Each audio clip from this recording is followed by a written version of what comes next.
Hello, everybody. Welcome to our first Vintage Books Alive of 2023. I can't believe I am saying that, but tonight we have Jessie Kwak with us. Jessie is many things. She is a science fiction writer. She is an editor of a couple of anthologies, and she's, I guess I would call it a creative coach or creativity coach. Is that what you would call it? I don't know, because it's not just limited to writing. I know a lot of people have benefited. They're doing all kinds of creative things. Um, the first thing I always ask is the journey of whatever particular book that we're talking about. But your most recent book is the third book in a series, I believe. So maybe Yeah, just we could talk a little bit about the series itself, that the journey of that series, maybe the original idea and how, where it's gotten to at this point, and that will catch people up to where you are as far as what the latest work is. yeah. So the series that we're talking about, one second, is the Nancy Chronicles. Was the first book is this Ghost Pirate Gambit, um, and yeah, I've just released the third book in that series earlier, or kind of middle of last year. I'm working on the fourth one right now, and the journey of the series. So it actually starts with another series that I wrote previously because they're kind of set in the same world.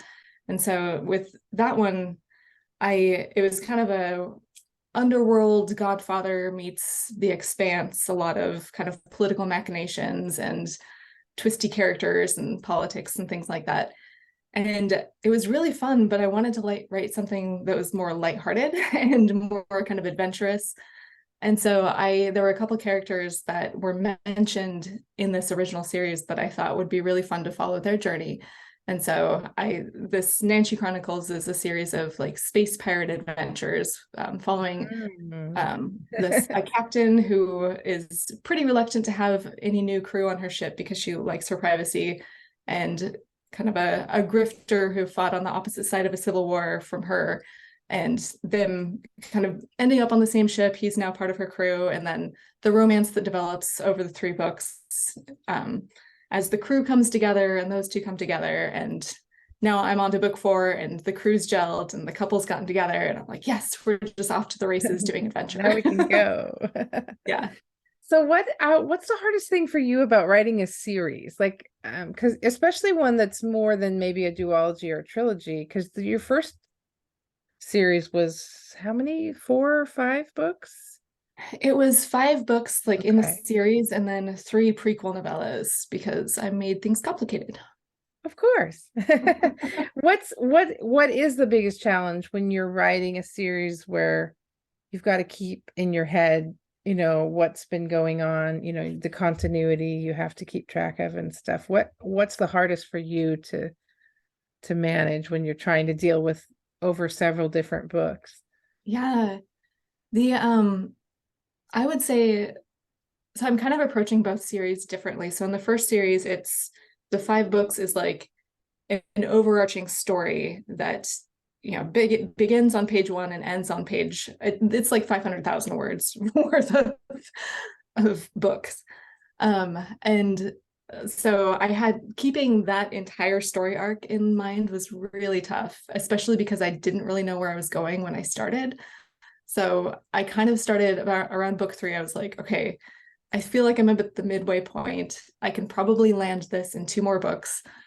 I don't know where I'm going to land it, but I will land it somewhere. And I feel like I did a good job. My Yeah. readers have told me that they do like the way it ended. So I think Oh, I good. Oh, because I recommend think in some ways that would story. be the hardest thing is, thinking all along the way that you need to have some kind of a satisfying ending to this, giant story that's been going on for multiple books Yeah, and it was really wanting, stressful. yeah, yeah, The I would last think couple so. books were really stressful.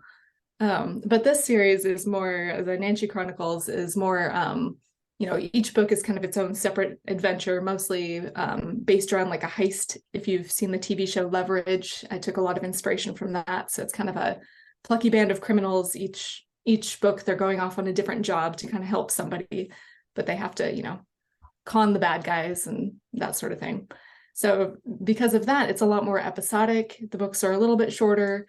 And I read a lot of TV scripts and just spent a lot of time studying, like, Yeah. how does TV episodes, how do those work? Um, and how many acts are there? How much story can you fit in one TV episode? And these would be really long TV episodes if you're trying to Right, do that. right. The idea being like not this big expansive mess of a series, but Right, something right. that's like Well, that's interesting because I hadn't thought about the fact that, I was asking that question about series, but you're right. Like some series, you're following an overarching story, and others are more, I think there's a lot of murder mystery series where same kind of thing. Like it yeah, helps to have read the previous books, but they are each their own mystery, and so you don't have to have read them. And so, yeah, yeah. So how many more? You said you were working on the next one. So is yeah. this a series, I guess if it's more episodic, is this a series that just could kind of continue indefinitely, or do you see kind of okay, I know like where I want to tie it up eventually? Yeah, I mean, it could continue indefinitely for sure. I have 9 books more or less plotted, just kind of thinking in terms of 3 trilogies. Ah, gotcha. So I kind of mentioned in the first trilogy is about all of the crew coming together. So I wanted those 3 books to have a satisfying, like, oh, we're together and I'm excited for the next book, but I'm not sitting here being like, Jessie, what are you doing? Write faster. And then Yeah, yeah. the next 3 books will kind of have their own Right, arc. right. But so yeah, I've got basically 3 trilogies planned out. Oh, that's very cool. Yay, I'm excited. The other thing that people may not know about you is that you're also an editor and that you have 2 anthologies under your belt. And I mean, more possibly that I'm not aware of, but those are the 2 that I know about, Crooked Volumes 1 and 2. And I believe that was like, that was something that you had come up with, or did you work with somebody else to come up with it? Yeah, that was entirely my doing. Essentially, so my books kind of fall into, I would broadly categorize them as space crime or sci-fi crime. And it's not a category that people are looking for. Like, I don't know if you Yeah, guys have yeah. the sci-fi crime shelf. But so I just wanted more of those kinds of stories, and I wanted a place to collect authors who were writing similar stuff to what I was.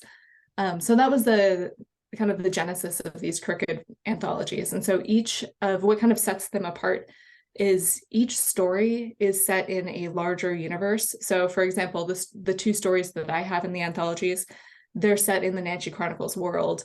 And other people who have contributed, all of their stories are kind of set in another series that they've written, or at least another book. And so the idea being that, you'll go and you'll get kind of the sampler platter of Oh, that's not very only cool. different I like authors, that. but different story worlds. Yeah, So yeah. you're like, oh, I love this. I want to see what else these characters do. There's like a whole 5 book series out there for you. Yeah, yeah. Oh, that's super cool. I like that idea. I didn't realize that because I know a lot of the authors that are in it, but I didn't Yeah. realize that they had each set it in their stories in different worlds. I will say there are a couple exceptions of people who are like working on series now. And one of them is Mark Teppo, who you may know because he's in Portland. And the first story he wrote for the first Crooked anthology, I was like, I love this. I need more of this. So he wrote me a second one for the second Crooked, and he hasn't written anything more in this universe. And I'm like, do I just have to keep getting you to tell me the story How many one volumes do we story have at to a get time? out of here to Yeah, get the I whole know he's story? not like a book planned, but I'm like, give Yeah. me more Oh, of the that's story. cool though. Well, maybe it will then turn into something though. That's very cool. So I hope what so. for you, as a creative person, like how does the creative process for you differ from being a writer or an editor? I mean, the obvious ones are, in one instance, you're creating the whole story, and in the second, you created the idea for it and you're curating the content. But like more subtly, like how does that what's the same and different about that creative process for you? I think I've really had to lean into as an editor, as editing these stories, taking on that role and that title, because the the first anthology, I was like, if you don't mind, like maybe this is a suggestion that you might try. And just not really trusting in my ability to help somebody else tell a better story. And especially, I mean, some of these authors have been around longer than I have, and I'm reaching out to people who I'm like, you don't know me, but I'm doing this thing, and hopefully you'll take part. And so with the second anthology, I was a little bit more like, okay, I can help people tell a better story, and I can make suggestions. And so even with some, in the indie world, especially like bigger name authors, I was like, you know what, this part didn't really make sense. What if you rephrased it this way? Or what if you know, called back in this way to that? And they were like, man, this is great. These are great suggestions. Oh, So that it's, feels good. yeah, just putting on a different hat and being like, Yeah. okay, I can own this. I can do this. Yeah, yeah. Yeah, I do a little bit of editing too, and it can be a little intimidating because you're like, okay, now I just have to believe that I do actually know what I'm talking about. Yeah. So, yeah. So what can you give us like a I obviously you like all the stories or you wouldn't have picked them to go in. But are there a couple stories that you could talk about that you think would be like a good teaser for people who might be interested in picking up one of the books?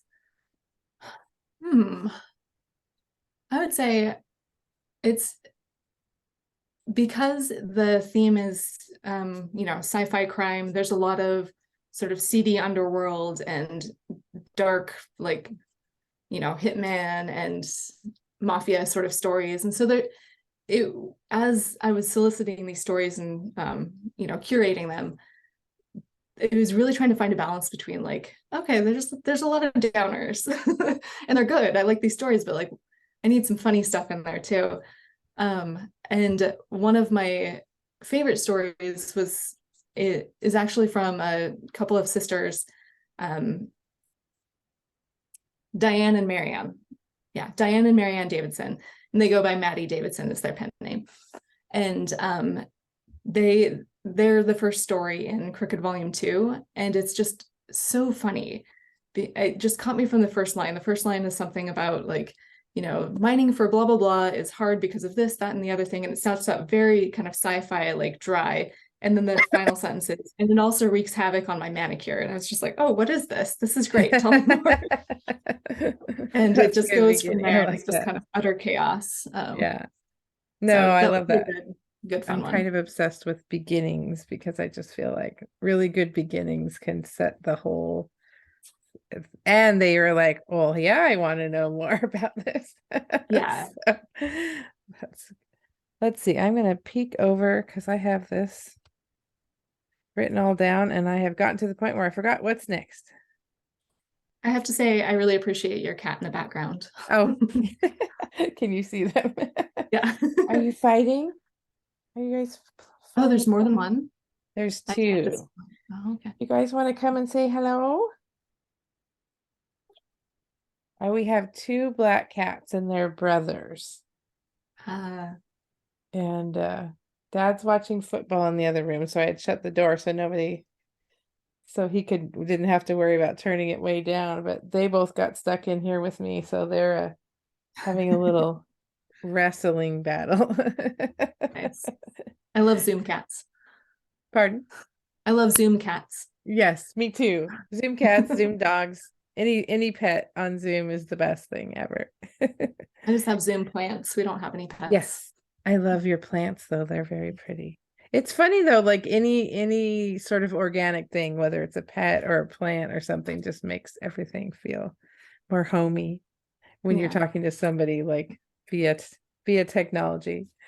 Um, so I know this because, I've gotten to hear you speak as the creativity coach aspect of your work. And I was just curious. I think you've actually talked about this in some of the stuff that I've heard you um, do, but can you talk a little bit about how that piece of it came to be, the two nonfiction books that you've done and just the general sort of creativity coaching and stuff, where did that come from in your journey, and how has that become part of your regular work that you do?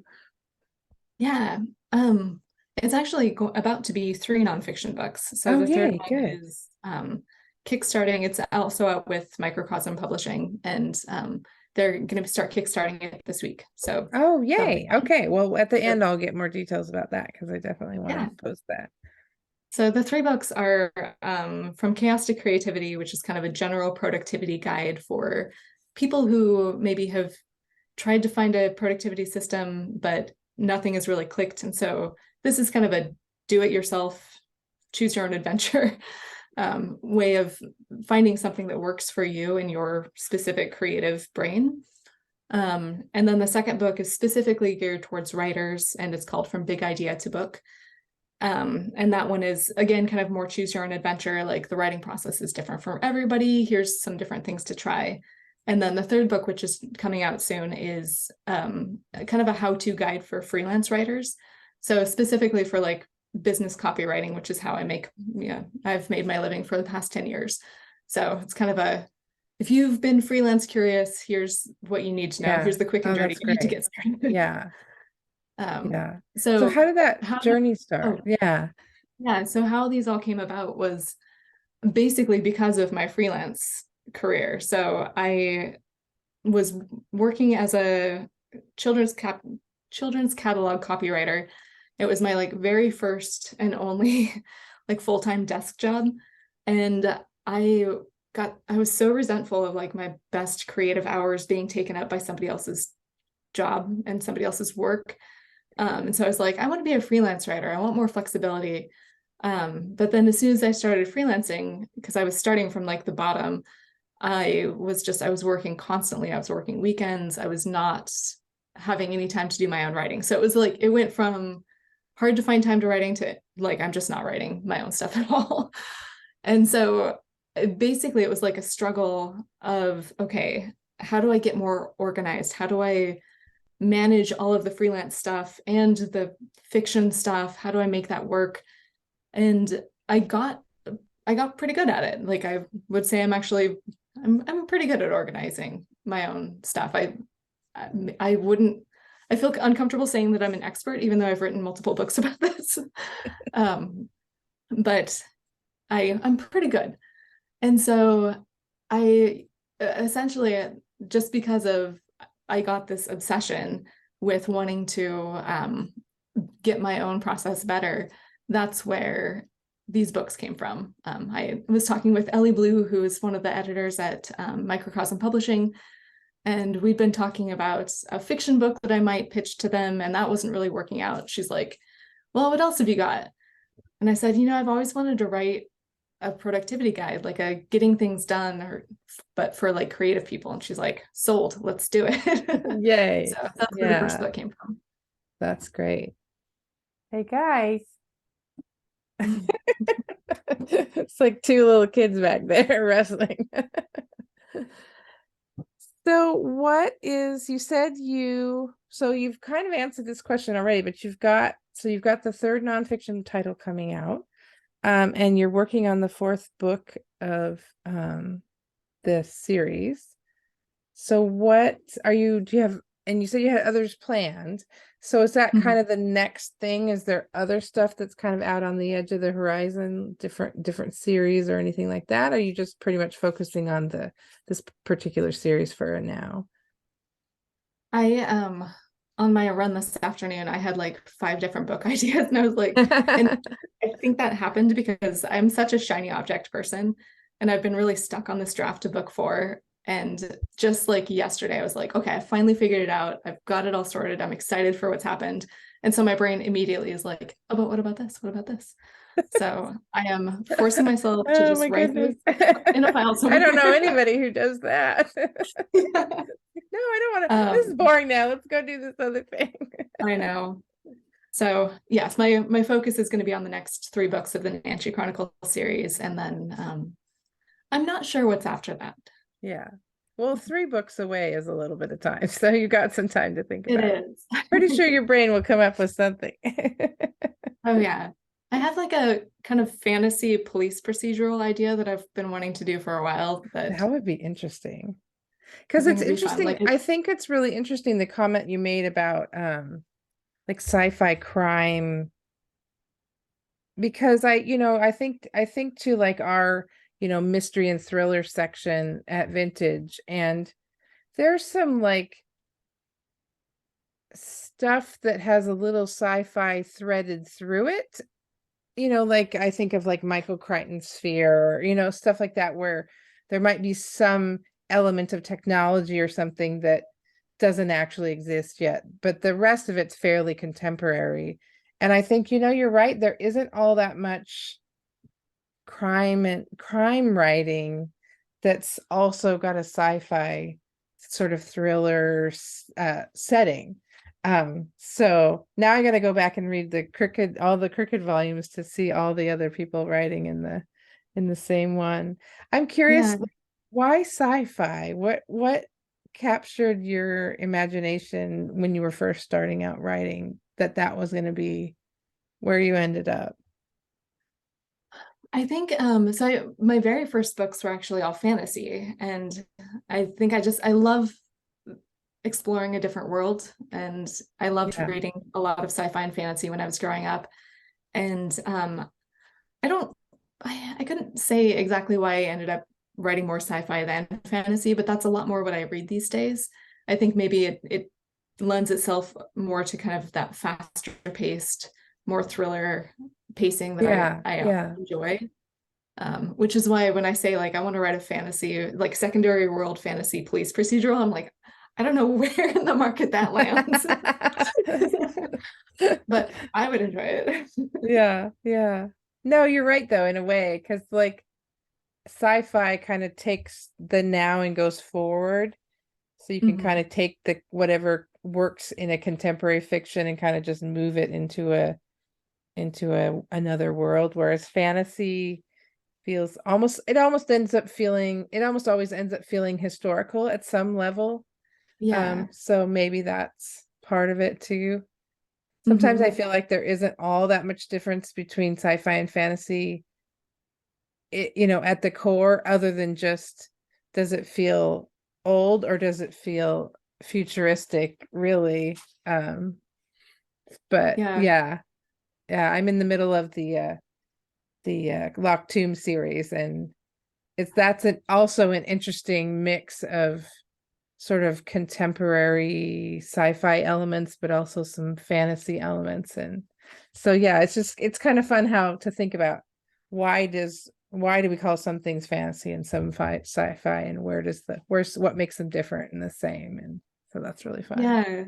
Like the Locked Tomb series is a really interesting example because I mean, if they didn't travel to different planets, it would just be fantasy. Or if Yeah, they were going to yeah. like different It island really kingdoms or does feel something. like fantasy, except for, there's lots of references to like very modern day concepts like a Yeah. sleeping bag, or like other things that just feel more contemporary. And so, Yeah.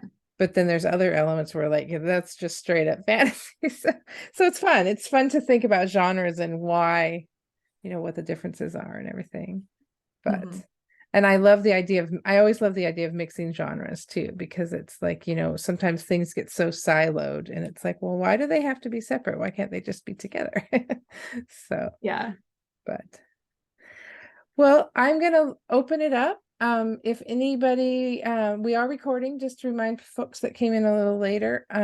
If anybody has any questions that they want to ask, you're welcome to turn your mic on and ask them. You're welcome to type them in the chat, and you're also welcome to flip cameras on if you would like to, just as long as you're okay with the fact that we're recording. But does anybody have any questions for Jessie? And while we're waiting, because I know I put everybody on the spot, Jessie, do you have any books that you particularly like, that you've either recently read or you're in the middle of reading, that you would recommend to other people? Yeah. I just read, oh now I'm not gonna remember because That's as soon as because you I asked that just question, jumped it on you. um Six of Crows, is that what it's Oh, called? By Lee yeah, yeah, Bardugo? yeah. Okay. Yeah, I just finished those two books, the duology, that a friend recommended. He's like, I know you don't read a lot of fantasy, but you're gonna love these. So he Yeah, gave me yeah. both books. And I read the first one, was really enjoying it, took it home for Christmas, and didn't bring the second one with me, even though I was almost done. I was like, I'll need a break. This has been a really big book. Like, I'll read something else. But there's such a like twist at the end of it. I was like, oh, I need this Why next book didn't I right read now. it? So fortunately, it was at the library, so I got it Oh, on my good. Kindle.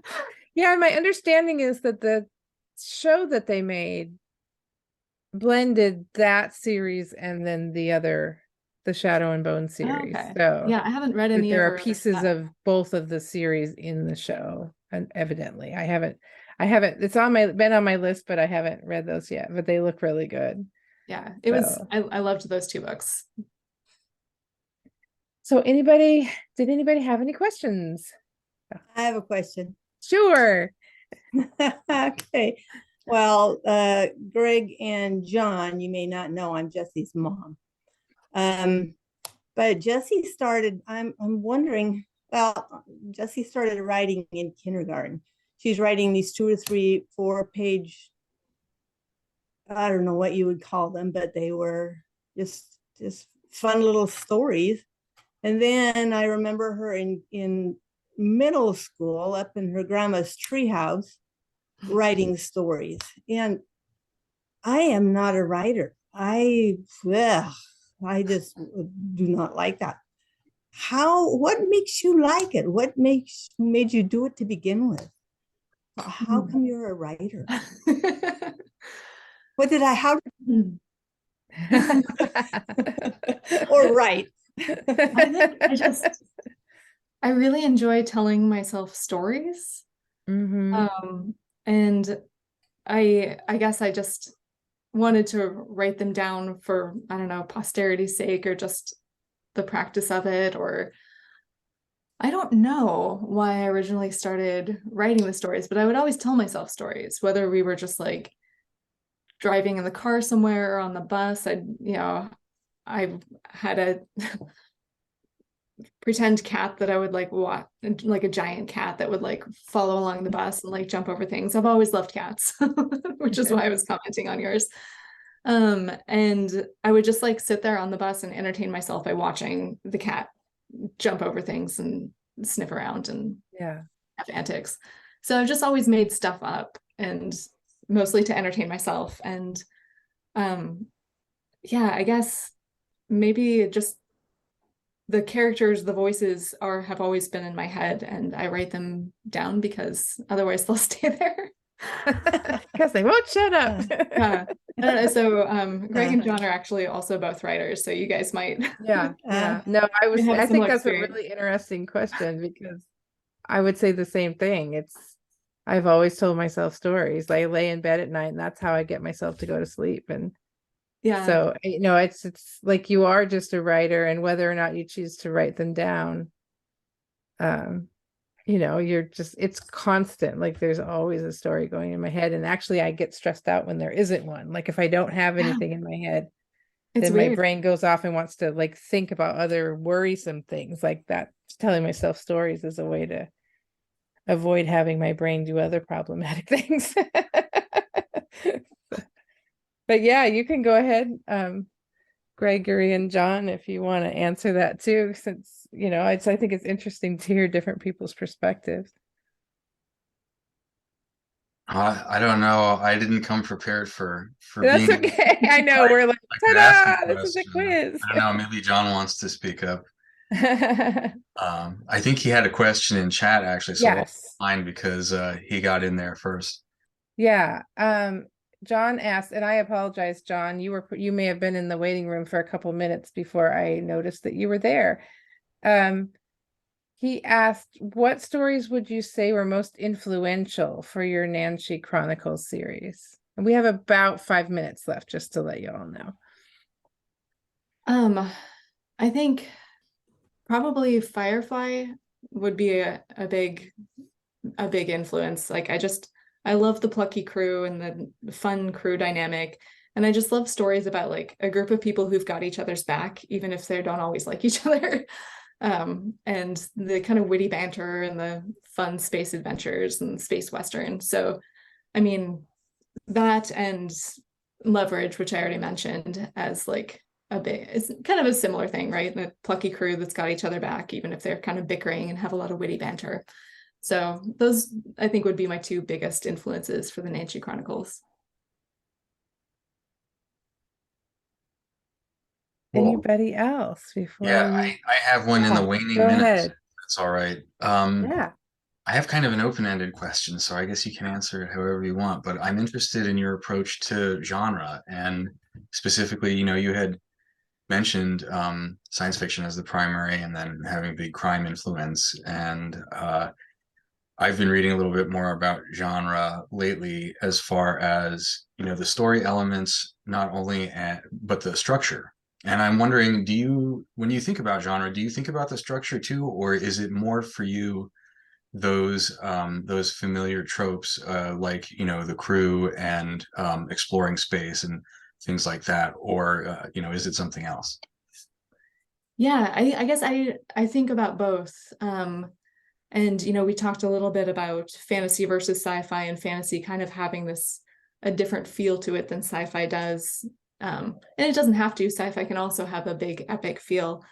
But I would describe, I guess, my books as sci-fi tropes and the feeling of sci-fi. Like, you go and it's a sci-fi set, right? Like there's pew pew and spaceships and people are wearing cool technology and things like that. So you look at it and you're like, oh, this is clearly science fiction.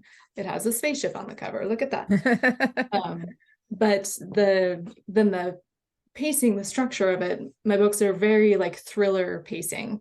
And I read an awful lot of thrillers. Sci-fi and thrillers are kind of the two things that I read. And if you put them together, excellent. I will definitely read that. But not many people do, so I have to read them separately and imagine. But yeah, so I did a lot of studying of like thriller pacing and thriller structure as I was putting together these books. And by studying, I guess what I mean is I read a lot of thrillers. And so as I was writing, I was like, well, this is just coming out with like, Yeah. where we go into the that is climax. studying, right? So yeah. Interesting. Yeah, it is fun to think about. I hadn't even gone there, so I'm glad you did, because yeah, there are different structures involved in each of the different genres too, and that's a lot more subtle to think about than just sort of the setting and the characters and the plot points and that kind of thing. But so we are down to 1 minute left, unfortunately, but I'm really glad you all came, and maybe we'll just have to pick this up again and we'll have a genre discussion or something in the future, because that would be very fun. So, but thank you again. What'd you say? That'd be super fun. We should Yeah, do it that. would be really fun. Actually, we could have several different authors from different genres, and yeah, that's a good idea. I'm going to write it down after we say goodnight. So thank you all so much for coming, and I will see you next time. Have a good night. Thank you. Thanks, Christy. Good night. Bye.